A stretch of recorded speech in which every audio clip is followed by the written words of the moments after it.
कोल्हापूर जिल्हा bar association कार्यकारिणीच्या वार्षिक निवडणुकीसाठी शनिवारी न्यायसंकुलाच्या इमारतीत चुरशीनं 76% मतदान झालं. या निवडणुकीत एकूण 15 जागांसाठी 3 पॅनलचे मिळून 45 उमेदवार रिंगणात होते.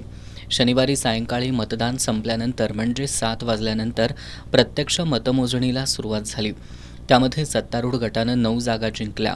सत्तारूढ गटाकडून अध्यक्षपदी ॲडव्होकेट व्ही.आर. पाटील, उपाध्यक्षपदासाठी तुकाराम पाडेकर, लोकल ऑडिटर पदासाठी प्रमोद दाभाडे, महिला प्रतिनिधी मनीषा सातपुते, वैष्णवी कुलकर्णी यांच्यासह वैभव पाटील, मीना पाटोळे, सम्राज्ञी शेळके, प्रीतम पातले हे विजयी झालेत.